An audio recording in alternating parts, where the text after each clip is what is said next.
All right. So we're going to talk today about epidemics on networks. And this is a lecture one of a series of two lectures I'm going to do. And I typically do it in the second module of the course. I decided to move it to now, again, because of the current events. So what we're going to be talking today is, first of all, we're going to talk about, diseases and a simple model of contagion. So how, the simple model, how disease propagates. And then we'll talk about epidemic modeling and mathematical modeling for epidemics. And we'll look into several models.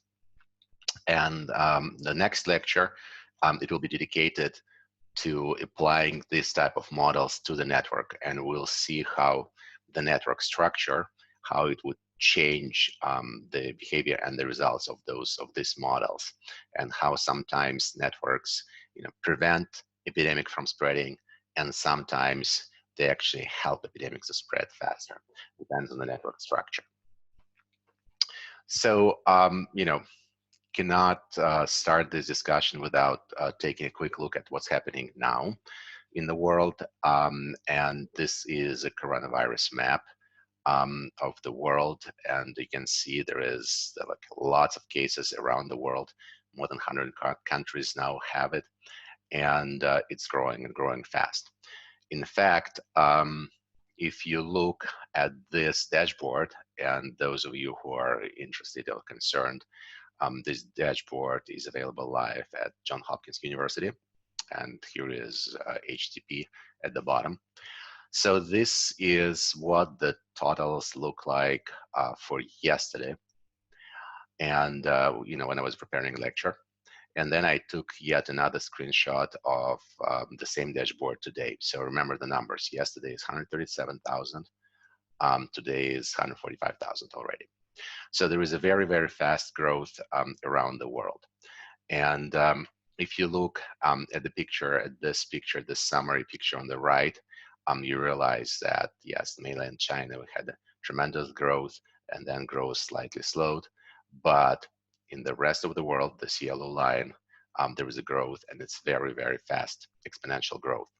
So one of the goals for the lecture today is to understand why is that happening, and if there's anything can be done about it. Now, here's a couple more slides, which is due to Mark Hadley, a professor from UCL. And this is a data collected, again, picked up from Johns Hopkins and other authoritative sources. You will see what you see here is on the left-hand side is currently confirmed cases of COVID virus. And on the bottom, these are days, the days from when the growth started. And so what he did is he actually aligned or adjusted all the dates to have the start date the same for all the countries in order to be able to compare. And so what you see is, of course, again, the black line here is China, France, South Korea. The only country that where behavior is very different is Japan. Right, the growth is very slow. Whatever the guy's doing there, they're doing the right thing. Now, notice that pretty much the way virus evolves in all the countries is quite similar. Now, this is a very fast growth, and we know that when you have that fast growth, in order to be able to see anything, you need to go into logarithmic scale. And on the right-hand side, this is exactly the same graph in the logarithmic scale. And what you might notice is that there is almost linear, it's almost linear, and we do know that linear means, in logarithmic scales, means exponential in usual normal coordinates. And you notice that the slope, there are sort of two slopes dominating. There is one slope here, which is very fast slope, and then there is a smaller slope right there. If we look specifically at Europe, and that probably should be very interesting to us, you notice that on the left-hand side, these are the graphs for European countries. France, Germany, Spain, Switzerland, they all pretty much follow very, very similar trajectories. On the right-hand side, it's the same graph, but taken in a logarithmic scale. And what you notice is, again, some sort of infections are younger, and the Italy infection is the oldest. And so here is Italy. And if you notice, it started pretty fast, but then all the measures they start taking within recent week and a half, they're actually working. And so the rate decreases. While the rest of European countries, stays approximately 35% daily increase, which is a huge rate, which means literally that the number of infected people, number of sort of confirmed infections, doubles every 2.5 days. So, one can say that, look, these are very different countries, different population. Here is a picture normalized by population, right? So it is the number of cases per million inhabitants. And if you notice, again, the virus behaves exactly the same in all the countries. So if it is any of predictor, then we should realize and we should expect the same type of behavior with, from 20 to 35% daily growth rate here. The good news, of course, that this virus is not vital, and people recover. We have current cases a function of time and recovered, and some percentile of death, which is of course not that large, but very differs drastically depending on age. So that is sort of the update on what's happening right now with the viruses. And I guess what we want to understand is how is that happening, that we can get this 30% daily increase in the number of people. So first of all, let's take a look at some very, very, very simple mental model of contagions and disease propagations. So think about the following, very simple approach. So we have a sort of propagation of disease by waves. We have a first wave where there is a one infected person who enters population and transmits or infects each person who he meets with particular probability. And let's say it's P, probability from 0 to 1. Depends on how infectious the disease is and what type of contact they have.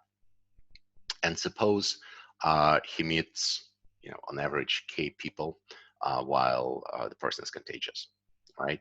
So this one person then will infect K times P people, right? Because he meets K people, probability of infection is P, so it's P times K. Now, each infected person from that first wave will meet, again, on average, K more new people, and transmits independently infection with the same probability. Again, we're just trying to do this sort of back envelope calculations, try to see if if this fast infection propagation, if it makes sense, right, from the math point of view. So let's take a look at this picture. What I was trying to explain is there is this one person, right? And let's say again, all people are the same, and on average, he meets 3 other people, and that each of those 3 people can meet 3 other people, etc., etc., etc. Now, not every meeting with infected person will cause a transmission of infection. There will be some probability. And let's say if this probability is large enough, right, then, for example, this person will infect this person and that person at the first wave, first level, right? Then this guy in turn out of 3 will infect, for example, this one person. This guy out of 3 will infect 2 people. Possible. Now, this guy who got infected will infect in turn 2 more. This might not infect anybody because again, it's probabilistic, and this might infect 3 people. So on average, every person here, on average, infects more than 1 person. If every person on average infects less than 1 person, then of course, propagation eventually stops. So from this extremely simple model, where we don't have any sort of, any time involved or any like recovery rates involved, it's pure propagation. It's very clear that if one person during his infectious time will infect more, on average, more than one person, the infection will grow. Right? And if on average it infects less than one person, the infection will eventually stop. The propagation will eventually stop, right? Because people eventually cure up. So within this simplistic model, the key to this model, to understanding this model, is this average number of secondary infection from one node. And this average number of secondary infection is a probability of infection times the average number of contacts. And within this simplistic model, if this number is greater than 1, then the infection will grow. If it is less than 1, it will eventually stop. The other interesting point here is, again, just even looking at this very simple numbers, it's very clear that the ways to reduce the spread of infection just by looking at those two numbers, twofold, right? On one hand, reduce the probability of being infected, which means all kind of protective measures, or you cannot do anything with virus itself, or reduce the average number of contacts, right? Those are two sort of basic simplistic measures, but they can completely change the behavior of the virus propagation within population. So this product, P times K, is so important that it even has its own name within the epidemiology theory. It's called basic reproduction number, or in plain English, it's an average number of secondary infection produced when one infected individual is introduced into the population where everybody can get infected, right? And then it is extremely simple math, because if on one step it is P times K, or R0, average number of new infected nodes, then after n steps, the average number of infected nodes will be this R0 to the power of n, right? And so then you understand that if R0 is greater than 1, this grows, and grows very fast. It's geometric growth. Geometric because here we're talking about steps, right? And if those steps would become, continuous time, then geometric becomes exponential. And if R0 is less than 1, then average shrinks geometrically to 0. So that's the number people talk about. That's sort of what characterizes infection, propagation, typical infection propagation. So basic reproduction number. And R0 equal to 1 is a threshold that divides where the infection will increase or die out quickly. Now, historically, those numbers are measured typically, and these are the numbers, are R0 number for different diseases, with probably flu having the least R0, the least infectious, and measles being like extremely infectious disease. At this moment, it looks like the current coronavirus is also within this range of 2 to 5 R0. Okay, so that was sort of back on the envelope, approach, where we just thought of, okay, fine, there is this infected person, he can infect a few other people, they can infect a couple more people. The parameters here are the probability of another person getting infected, and the average number of connections, right? And we realize that if that number, every person before he or she recovers infect more than one person, the infection will grow with time. If every person before he or she recovers infects less than one person, infection eventually stops. So that's sort of very, very, very simplistic brute force, back on the envelope calculations. But even that shows that, if this R0 greater than 1, then they're going to be an exponential growth. And in fact, that's what we're literally seeing right now. Again, it is 30% daily growth, doubling of number of, of reported cases every 2.5 days, which is actually a very, very fast growth rate. Okay, so now let's actually spend some time and go a little bit deeper into mathematics and look into a little bit more detailed models. We realize that not every person will infect every other person.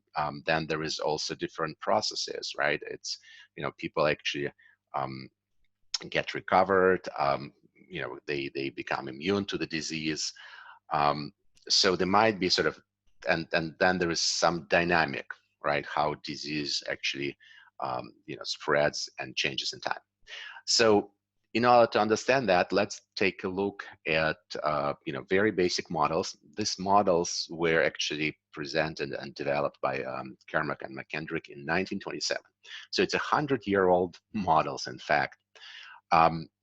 But they're quite simple. They're based on differential equations, but they're sort of the fundamental. They are fundamental to epidemiology today. And next lecture, we'll see how those models do apply to networks and how networks modify the results of those models. Now, these models are called compartmental models, and the idea is that within these models, the entire population is divided into compartments or classes. And the person can be in the particular class can be, for example, susceptible. So it's the class, or not, it's people who are not yet infected. And those classes, of course, the size of the class will change with time. So susceptible people are not infected. Then the class of infected people. These are the people who are infected. So they're sick and they're capable of spreading the disease. And then there can be a class of, let's say, recovered people. So these are the people who have been infected, recovered, but, for example, cannot be infected again, which means they're immune to the disease and they cannot transmit it to others. Now, people who died, they are also part of those that recovered group because, of course, they cannot participate anymore in the transmission of disease. Now, this model is sort of fully mixing model, which means every person can meet with every other person within the model, and it's closed population, so population does not change with time because the speed, the pace with which infection spreads are much higher than the new birth and death changes due to other reasons. And this, for example, S, I, and R, these are three classes, right? So where population is divided into three classes. You can actually think of, and people created many more models of this type with many more classes. We're going to focus today on three basic models: model that's called SI, model that's called SIS, and model that's called SIR. There are many more models, as I said. There is SEIR, et cetera. If you're interested, you look into the special literature. Now, it's not very clear in terms of sort of today disease, coronavirus, which model describes it the best. The reason is being, there are some rumors that people who has been infected can get reinfected again. So it's not very clear. But overall, even SIR model can give us a good impression, understanding of the dynamic and of what's happening. Okay, so now we're going to switch a little bit more into the math and talk about this SI model. So the idea behind the model is the following, and I'll try to actually draw, see if it works. So if we think about population as a whole, there is, at the beginning, there might be some number of people who are infected. I'll call them, infected people. And then there is a big part of population that are susceptible. And what happens as time goes by, susceptible people becoming infected. As as time progressed, we got more and more people infected. So the number of infected people increases with time, number of susceptible decreases. And within this model, within this particular model, this is, eventually all population get infected. So this model, it's again the very simple, very basic model. We need it in order to understand some sort of fundamental properties. So the idea is there are two classes in population, two compartments. One, those are susceptible to infection, and the other that are infected. And the model, the total number of population doesn't change. And the model starts with a small number of infected people. And with time, that infection grows through the population. And the question is, how fast does it grow? And if we can actually make a mathematical model that will tell us and show us this growth. So, as I said, susceptible people become infected. Oops.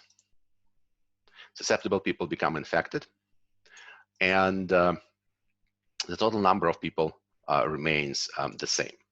What we need to do here is to introduce what's called transmission or infection rate, which is a number of transmitting contacts per person per unit of time, which can be, okay, per hour or per day, how many transmitting contacts, and that means the contacts where transmission actually happens occur for a person, right? So it's not just contacts, it's the contacts that leads to transmission of the disease. You can think also about this transmission infection rate in terms of the inverse of it. The 1 over divided by it is the time between transmitting contacts. So if somebody, the time between the infected person meet other people on average, and that the meetings that ends up with transmission of the disease. Okay, so beta is this transmission infection rate, and let's try to write a differential equation. So the way we do it is the following. Let's say at moment t, there is I number, this is how many infected people population has. So the question is, how many infected people will be at time t plus delta t? Well, that number will be, first of all, how many people has been at time t, and then how many will actually get infected during that x next delta t. So we know that per contact, they're going to be beta transmitting contact per person who is infected. But the infected person will be able to contact both infected people and susceptible people. So of course, infected person in this model will not infect another infected person. Infected person will infect only a susceptible person. So in order to understand the number of people that can get infected, we need to take this transmission rate and multiply it by the fraction of susceptible people among the population, right? So if we had only one maybe infected person, then it's pretty much the entire population. And if there are more, well, it's fewer. So now this is how many transmitting contacts can actually happen, take into account that only part of the population is susceptible. And then this is, again, how many contacts will happen due to one person. And that's how many infected people we have. So that's total number of new infections that all infected people will create within the population. And so number of infected people at time t plus delta t, it's the number of people that existed at time t plus this additional number of new infections that happened during the time delta t. So that's a differential equation. We can instantly rewrite it in the following form. The way you typically write differential equations, right? You take this term to the left, you divide by delta t, and you replace the difference by derivatives. Now, it's also would make sense to switch, because if you notice there is n's everywhere here, to switch from the absolute value of infected people and the absolute value of susceptible people to the fractions, right, to relative values. And then we can write the equation. The equation for number of infected people as a function of time, that's the way it's going to look like, right? I'm taking just this equation and replacing the terminology. And plus, on top of it, we also have that the fraction of infected and susceptible people has to be equal to 1. Taking this equation and, for example, and the first one in that system, putting them in together, we get a differential equation. And the initial condition is some number of infected people at time equal to 0. So, that's actually quite easy solvable differential equation, ordinary differential equation. It's nonlinear, but so what? So we can solve it, and this is a solution. Those of you who remember a little bit how to take integrals can actually do it. It's not that hard. What's interesting is the following. What's interesting are the limits. So first of all, the limit when time goes to infinity, when when a lot of time passes by, this term will go to 0, and I of t will equal to 1, which means within this model, entire population, of course, will get infected, which one would expect, because there is sort of no way out here. What's interesting is this initial time, which is at the beginning when time is small. So when time is small, there is a fast exponential growth, and that growth is dictated by this term, e minus beta t. When time is small, this number is very small, so I of t behaves like e to the power beta t. So there is an exponential growth here. So at the beginning, there is an exponential growth, then growth slows down. Now, the reason growth slows down is because it kind of burns out of fuel, which is, remember, there are 2 compartments, right? And though the infectious compartment growth, the growth rate, right, the rate with which number of infection growth is proportional to the number of infected people, but also to the number of susceptible people that are available to be infected. And at the beginning, the number of susceptible people is quite large, and so the infection goes fast. But then eventually, though the number of infected people is large, there is not that many susceptible people. So of course, infection slows down, and eventually still infects everybody. So that's that type of a model. Again, this is sort of the very, very simplistic model, but gives us understanding of the behavior of the propagation of infection sort of at the beginning of time and at the end of time. Now, the second model we're going to look at, sort of kind of making it a little bit more complicated, is so-called SIS model, which is called susceptible, infected, susceptible. So the idea here is the following. In this case, we have a population which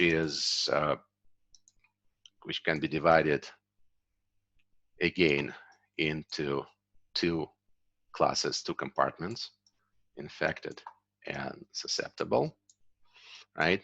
And so what happened is susceptible people becoming infected, and so they're moving that way. But eventually, infected people recover and become susceptible. So this is the idea where where somebody who had a disease, and after the person recovered, he is again susceptible to disease. So he can get sick again. He didn't build his immune system, has not prepared to protect him. So, adding this, we still have 2 classes, but the dynamics of the behavior will be different. And we need to add one more variable, which is recovery rate. So far, we had only infection rate. Now we allow people to recover. And we add recovery rate, or number of people that recovered per unit time. Inverse of that would be average time to recovery, right? So 1 over gamma will be average time to recovery. So now we have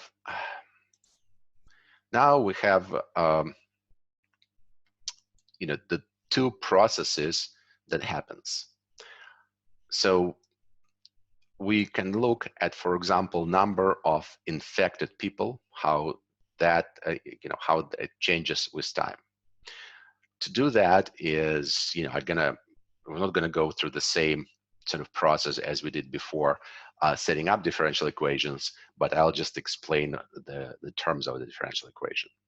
So what we have here is, let's look at the second equation here. What happens is we have di over dt, which is the change in the number of infected people.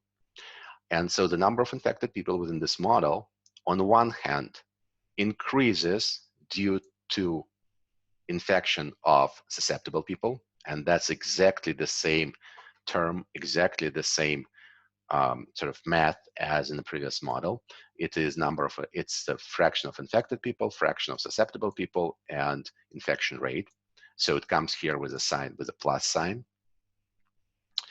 And then there is minus recovery rate and number of infected people, because recovery rate is how many, the number of people that being recovered per unit time.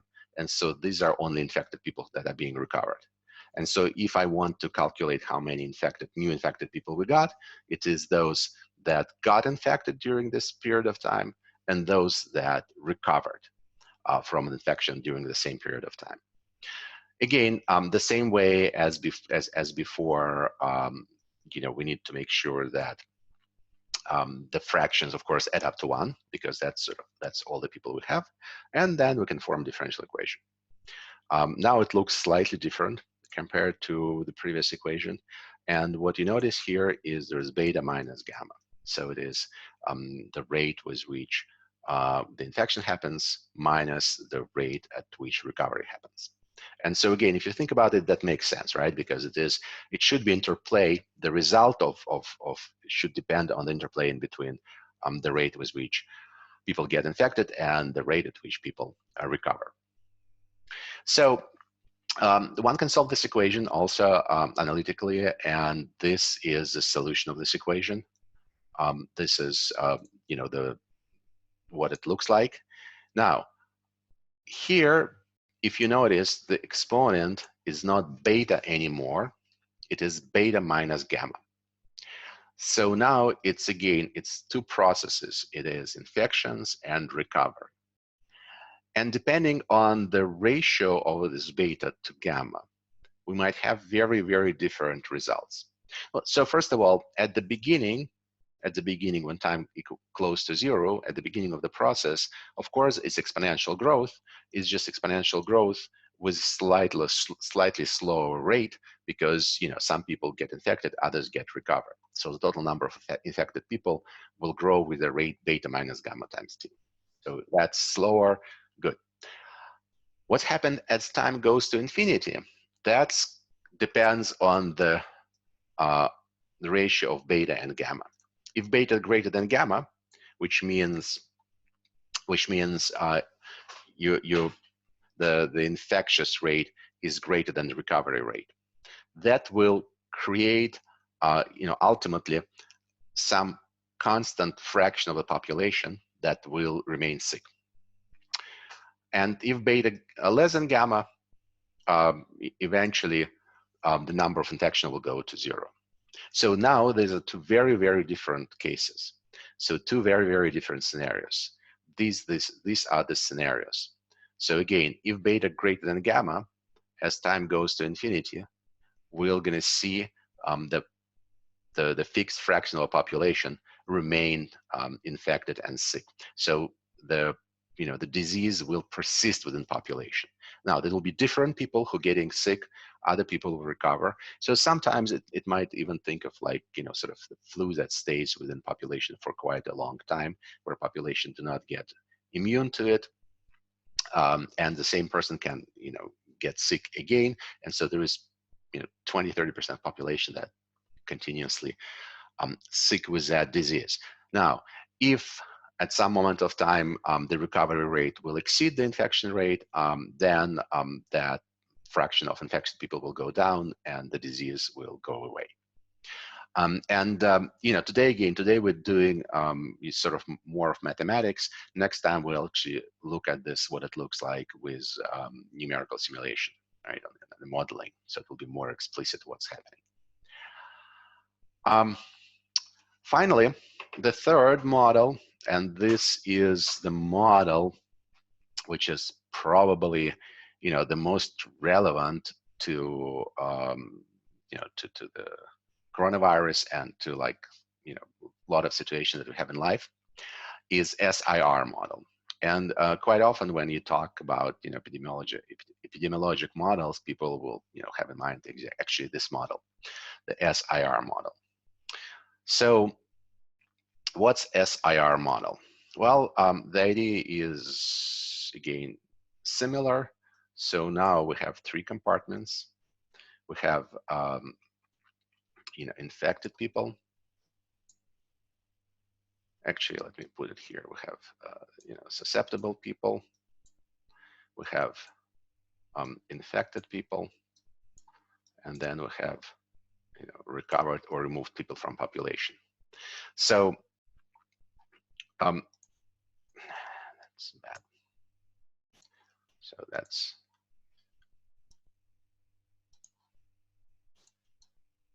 susceptible. So what you get is that as disease progresses, susceptible people get infected, and eventually infected people recover, right? And that's where model ends. In fact, this model can be extended with more classes, but let's take a look at the model as is right now. So now we have 3 classes: susceptible, infected, recovered. And we still have 2 parameters for the model. One is infection rate. So this is beta. So it is the rate with which susceptible people become infected. And then gamma, which is the rate with which infected people recover.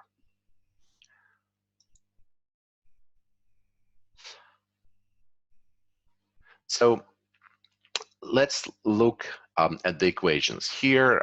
We have 3 classes, right? So 3 variables, 3 fractions of population, which is susceptible, infected, and recovered. So what I want to do is I want to write the behavior for each class, right? And then put together the equations. So if I look at the infected people, first of all, so the model is actually very, very similar, right? So the number of infected people changes due to susceptible people becoming infected, and infected people recovering. But the difference with the previous model is that recovered people are not becoming susceptible. Again, they're they're removed from the further modeling, which means they get immune with respect to the disease. They cannot catch this disease second time. And so the number of recovered people, then the change on the number of recovered people, dr deta, the fraction of recovered people, is, of course, because the only way for them the only way to get into that into that compartment of population is through getting sick and then recovering, is gamma I, where gamma is recovery rate and I is the fraction of infected people, right? So, and number of susceptible people, well, decreases due to people getting sick. So these are the equations that describes these processes, right? Number of susceptible people decreases because people getting sick. Here it is. Number of infected people increases due to people getting sick and decreases due to the recovery. And number of recovered people increases due to people recovering. And obviously this S plus I plus R should be equal to 1. So all those 3 compartments should add up to 1. Well, this system is actually a bit more complicated than previous systems, and has actually much more interesting behavior. Now, there is no analytical solution for this system. Unfortunately, differential equations sometimes do not allow you to solve them analytically. There are ways one can sort of work a little bit around this. For example, I can express the number of susceptible people through the number of recovered people, and then I can have differential equation for number of recovered people, and then I can write down solution where I express time through the number of recovered people. But again, there is this integral, you just cannot take it in analytical form. And so then it's either you simulate the behavior or you solve it numerically. So the example on the next slide, this is a numerical solution. So now this is a picture I want to spend some time on and explain what's happening. So first of all, this picture is generated for the following scenario. We have, at the beginning of the epidemics, we have 10% of the population initially infected. Right? You can actually select sort of any percentile here. It doesn't matter, right? I mean, depending on that, the picture will look slightly different, but that's sort of the starting point here for this computations. And I also have selected, for visibility purposes, the ratio of infection versus recovery equal to 4. Now, that means recovery rate is much, much slower than infection rate. You can also think about it this way, that within this modeling, every person who got disease will be able to infect like 4 people.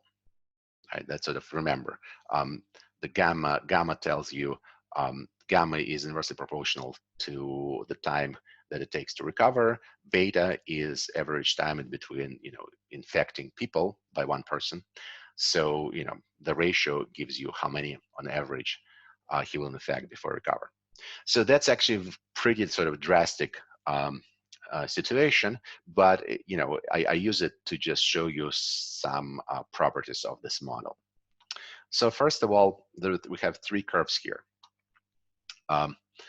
The green curve, this is the number of, I'm sorry, actually let's start with the red curve. The red curve is the number of infected people. So if you notice what happens, it starts very, very fast growing. It's actually exponential growth here. Then it reaches maximum, and then it slowly drops down. Now, the green one is number of susceptible people. So these are a number of healthy people who were not infected yet by the disease, and it drops. The blue one here is a number of recovered people, or those who were sick and either recovered or removed from the population, and that number grows. Now notice what happened with this particular model setup. Pretty much most of the people here, majority of the people of the population, got recovered or removed, which means, because this got to the level of 1, almost 1, a little bit less than 1. So what it means is that the entire population actually got the disease. So that is, pretty much the definition of epidemics, or if it's entire world, it's pandemic. So where the entire population gets the disease. And the way it happens, again, there is a very, very fast exponential growth. Then there is a settle point, and then it drops down. Now, it also drops down quite fast, but the reason for that, again, dropping very fast, is because the infection just runs out of material, right? So a lot of people already sick, and a lot of people, got removed from the consideration because they recovered and became immune to the disease. So pretty much, if you look at this picture, look at this red curve, you realize that with coronavirus, where, yeah, unfortunately, we're somewhere still, around there, right? We are on the very fast growth trajectory. Okay, now what's the options? Well, there is actually quite an interesting option that this model gives us, and the option is right here. If, for example, and I'm starting exactly with the same proportion, initial proportion of the diseased people. If, for example, we are capable of reducing this ratio beta to gamma to 0.5, and again, these are kind of extreme cases because I wanted to make sure you can see the difference, which means on average, every person infects less than one other person, right? And that can be done, by multiple ways, by quarantining the infected people, or by actually reducing the social contact, right? So not allowing people to mix together. So if that happens, then notice the disease curve will start dropping down. So there was a very small, of course, bump here, but you not see it, right? The disease dropping down. Number of susceptible people, yes, of course, it decreases, but it kind of stabilizes, which means it's a fraction, right? Which means there is 80% people which are susceptible at the end, which means they never get sick, and it leads only to 20% of population to actually ever having the disease. So this beta over gamma changes, controls dramatically different, shows dramatically different behavior, right? We either get a huge exponentially growing epidemics, or if it is contained, then things go to normal very fast. Okay, now the question is sort of, and I mean we can go into the math and we'll look at it in quickly, but it's sort of obvious from the slide that there is beta over gamma 4, beta over gamma 0.5. There is a sort of critical beta over gamma that changes the regimes from becoming an epidemic to actually disease dying out, right? So it changes the regime, the behavior from this type where infection grows exponentially, then drops, to just sort of slowing down infection. And one can mathematically see this. It's easier. The easiest way to see this is by looking at the behavior of the recovered people. Say this is a blue curve, this is that curve, or that curve, right? We're looking at two different behaviors. The way to do this is, here is the equation, and we wrote that equation for the system when we started. And we can look at limits when time goes to infinity, when a lot of time goes by, right? And the recovery rate is, so the ratio of the people who are recovered, the fraction of the people who are recovered, stays constant. So then the derivative, this derivative drdt is equal to 0. Drdt is equal to 0. And we can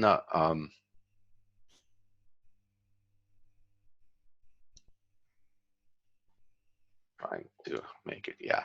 So drdt is equal to 0.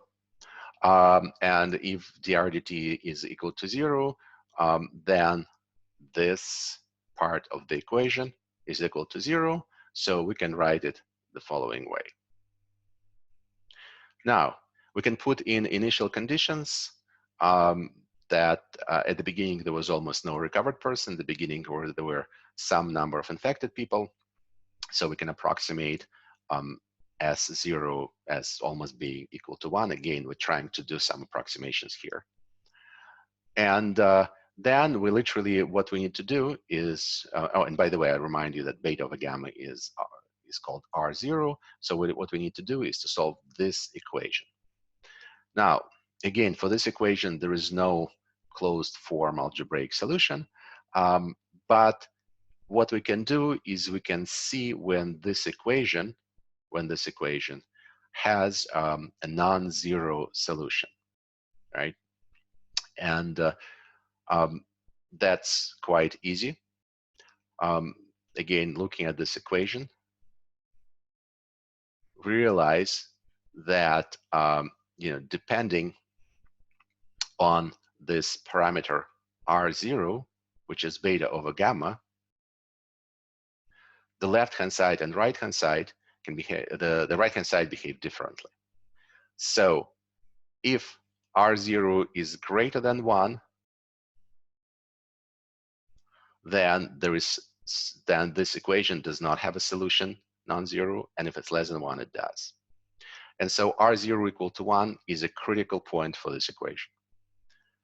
And it shouldn't be surprising to us, because you remember when we started the lecture with a little bit of hand waving, we kind of came up to the notion that the ratio of the rate of infection to the rate of recovery, or that it should be very important for the model. And we also said that on average, the number of people that being infected by one person, that's really the critical part, the critical parameter that describes the process. And if you look at what we have just showed, is really that R infinity, the total size of the outbreak, and if we want it to be small, so for it not to have epidemics, or R infinity goes to 0, R0, R naught has to be less than 1. So beta should be less than gamma. And if we expect eventually some constant number of, large number of people who recovered, which means who were sick at some moment of time, that corresponds to R0 greater than 1. So again, this R0 is called basic reproduction number. It's the ratio of number of infected, the ratio of the rate of infection divided by the rate of recovery. And you can also think about this as a ratio of the time that it takes a person to recover divided by the time interval in between him infecting people. And so this ratio is literally, number of people, on average number of people an infected person will infect until he recovers. So that's sort of, what controls, what distinguish exponential growth of infection versus slow exponential, quick exponential decay. Well, to sum up, we looked into, aside from this very, very simple model for, for the like sort of back on the envelope model, we looked at 3 compartmental models, right? So one of them is SI model, and this SI model is a model where you have a susceptible person, it can get infected people, susceptible people, and susceptible can get infected, and that's pretty much it. And this is a curve of the fraction of infected people, and it just increases, well, because there is no other way in this model. Then we had an SIS model where susceptible people become infected, then they can come again susceptible and can get reinfected again. And depending on the model, depending on the parameters of the model, you will get certain fraction of people always infected within the society, and it can be pretty high or can be pretty low, somewhere here. And finally, we have this SIR model where there's again exponential growth, and then exponential decay, simply because people got sick and got removed from that model, from the susceptible population. So model sort of runs out of gas, and so eventually number of infected people decreases. And for all those 3 models, there is a sort of final regime, and then there is exponential regime, right? The regime where the number of people increases, the number of infected people increases extremely fast. It's really, exponent, which is, again, with the coronavirus, it really means doubling the number of people who are infected, doubles every 2 to 3 days. And that's what happens even with the simplest models. And if you don't take any measures.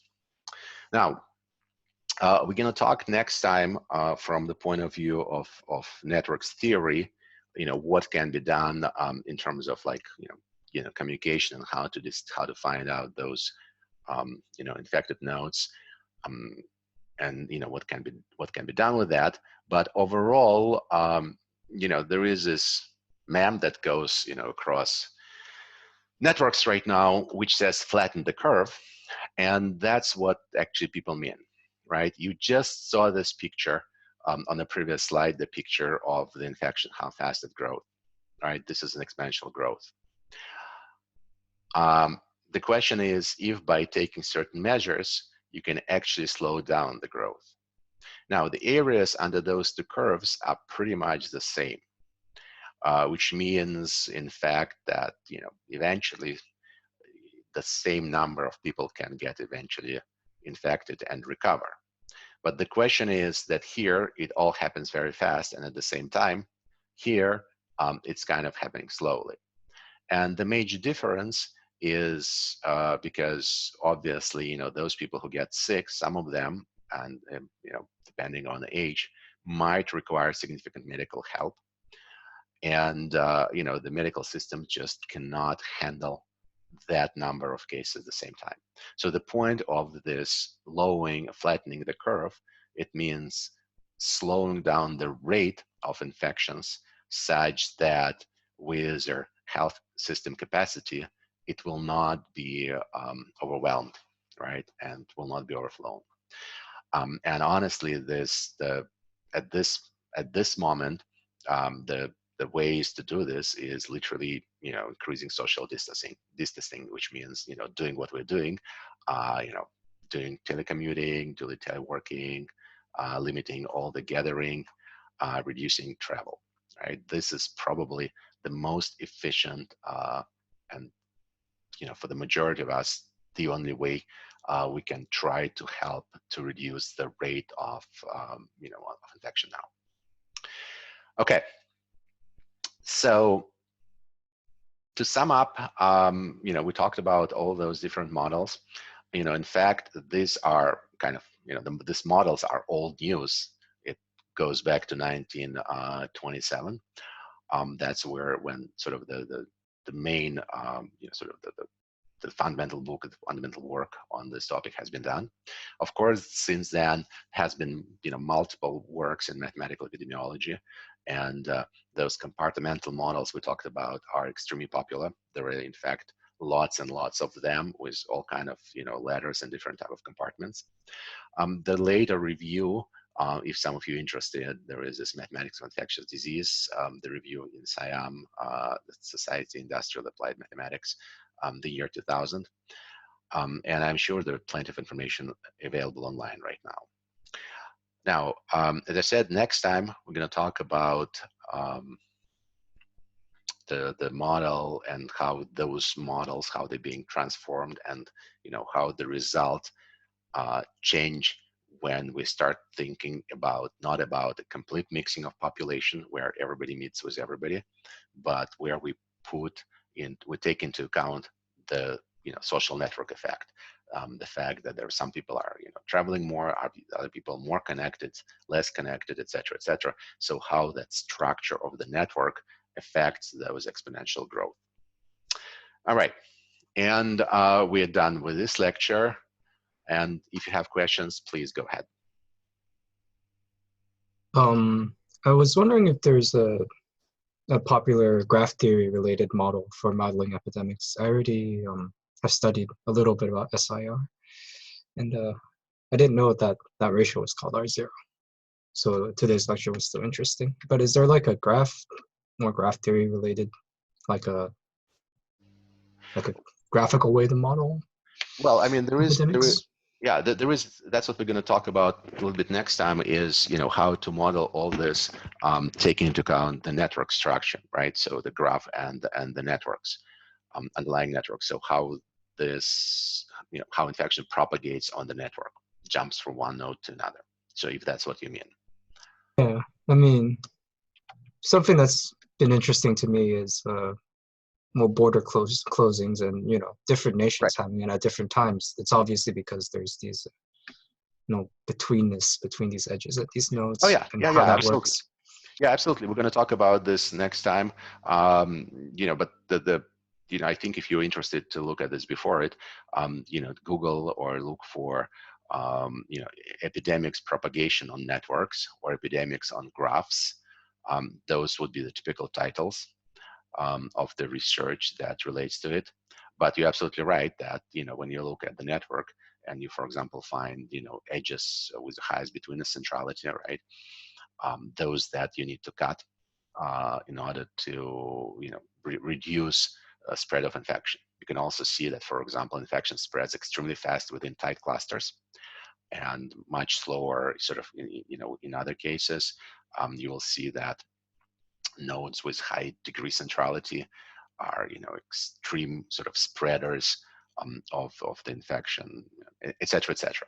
So I would suggest you look into those papers. Then there's a book of Barbashe that has a chapter on that, and we're going to talk about it next time.